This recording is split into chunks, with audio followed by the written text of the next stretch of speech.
My name is Rachel Morgan, and for most of my adult life I believed stability was the highest form of happiness. At 37, I had the suburban dream. A dependable husband, a healthy child, and a home that looked almost staged in its perfection. Neighbors envied the neat lawn, the red maple tree blooming every spring, and the fact that Daniel and I rarely raised our voices at each other. Daniel, my husband, was the kind of man people trusted without hesitation. As an accountant for a mid-sized firm, he thrived on balance sheets and order. His life was numbers, neat columns that always added up. With me, however, his careful precision often felt like distance. Our marriage was safe, yes, but the sort of safety that muffled rather than enriched. Affection had become duty. Intimacy was reduced to habit, scheduled like another item on his to-do list. I told myself it was enough. After all, Daniel provided. He loved our son Ethan fiercely. And yet, when the house grew quiet at night, a restlessness coiled inside me, whispering that I was more invisible than loved. That was when Michael Lawson reappeared in our lives. Daniel's old college friend, recently divorced, carrying the kind of charm that seemed unpolished, but sincere. He had a way of leaning in when he spoke, as though every word mattered. At first I chalked up his attentiveness to good manners, but soon I noticed details Daniel never voiced. The way Michael commented on my new haircut, the shade of lipstick I wore, or how my laugh lingered longer after a glass of wine. Our interactions began innocently. Family barbecues, group dinners where he blended seamlessly into conversation, yet I caught myself anticipating his visits. My eyes would flicker to the clock, calculating how long until he walked through the door with his casual grin and easy warmth. Daniel, for all his reliability, seemed oblivious. He appreciated Michael's company, perhaps grateful to have a friend who pulled him away from spreadsheets and deadlines. But while Daniel saw companionship, I felt a current building beneath the surface. One evening, Michael stayed after dinner to help clean up. As we stood in the kitchen, laughter spilling between us over something trivial, our hands brushed while reaching for the same dish. Neither of us pulled away. The contact was fleeting, harmless by any reasonable measure, yet it reverberated through me like a struck chord. That night, lying beside Daniel as he scrolled through emails on his phone, I stared at the ceiling and admitted a truth I had long avoided. I wanted to feel seen again. Michael's presence had cracked something open. I couldn't tell whether it was temptation or awakening, but I knew one thing with unsettling certainty. My carefully constructed life was no longer unshakable. And even then, I sensed this story was only beginning. It began with messages. At first, Michael's texts were harmless. Short check-ins sent after dinners or neighborhood gatherings. Did Ethan like the brownies? Thanks again for hosting. But soon the tone shifted. His words lingered in my mind longer than they should have, carrying a warmth I didn't realize I had been starving for. Daniel rarely texted me during the day. If he did, it was to confirm a schedule or ask about groceries. Michael, however, asked questions that required more than a yes or no. What's your favorite song to play on repeat? If you could escape anywhere tomorrow, where would you go? His curiosity felt intoxicating, as though he was peeling back layers of me I had almost forgotten existed. I told myself it was innocent, that I was entitled to enjoy attention, to feel interesting again. But the truth was more complicated. Every buzz of my phone set my pulse racing. I started carrying it from room to room, afraid of missing him. One evening, while Daniel buried himself in tax documents at the dining table, Michael called. His voice was low, careful. "Rachel, can I tell you something without you hating me?" My throat tightened. "Go on." "I can't stop thinking about you." The room seemed to tilt. I could hear Daniel scribbling with his pen just feet away, unaware of the confession slipping through the line. My instincts urged me to end the call, to laugh it off, to restore the boundaries we had already blurred. But instead, I whispered the words that betrayed me. "I can't stop either." That admission became the thread we pulled until the entire fabric unraveled. What began as charged glances across the room soon evolved into stolen moments, a hand lingering too long on mine when passing a plate, a step closer than necessary while standing side by side. Every encounter left me both guilty and exhilarated, my conscience at war with my craving to feel alive. Daniel noticed changes. He asked why I smiled at my phone, why I stayed in the kitchen long after the dishes were done. I deflected with practiced ease, blaming work messages, claiming exhaustion, yet the truth pressed heavier each day, a shadow growing longer with every lie. The turning point came on a rainy Friday night when Daniel was called into the office. Michael stopped by under the pretense of dropping off a book. The storm rattled against the windows as we stood in the living room, silence stretching between us. His eyes searched mine, waiting for resistance. Instead, I stepped closer. The kiss that followed felt less like a choice and more like surrender. Years of neglect, of longing, of unspoken need, all collapsed into that single moment. When we finally pulled apart, breathless, I knew there was no undoing it. And yet, even in the rush of heat, guilt threaded itself through me. Daniel's face flashed in my mind. Ethan's laugh echoed faintly from upstairs. Still, when Michael whispered, "Do you want me to stop?" I heard my own voice, steady and undeniable. No. That single word sealed what was to come. The night it all came crashing down began with a simple gesture. Daniel came home earlier than usual, carrying takeout from the Thai place we hadn't ordered from in months. "Thought we could have a family night," he said, setting the bag on the counter with a rare smile. We ate together, just the three of us. Ethan chattered about school. Daniel listened with genuine warmth. And for a fleeting moment, I felt like I was watching my old life through glass, close enough to touch, yet somehow unreachable.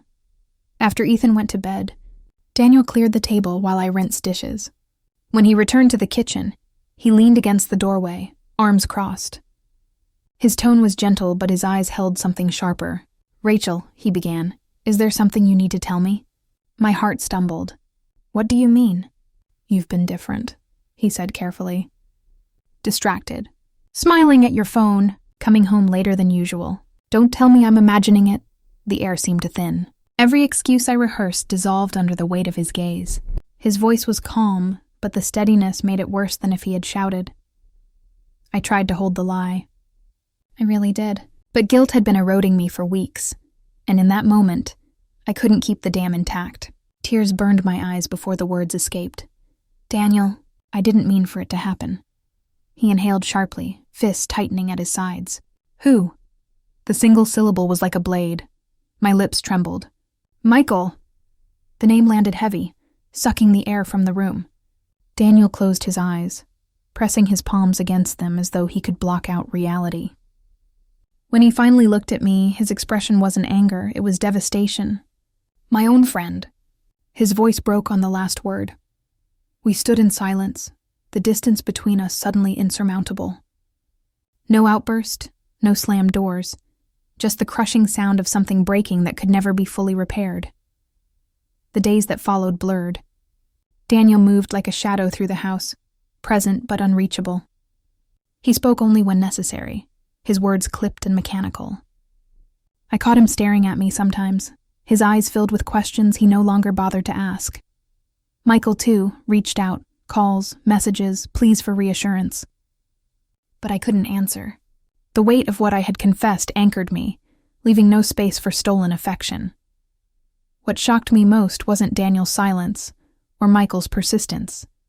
It was my own reflection.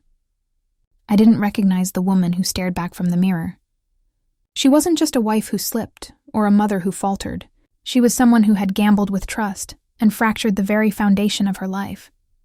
And deep down, I knew this was only the beginning of the reckoning.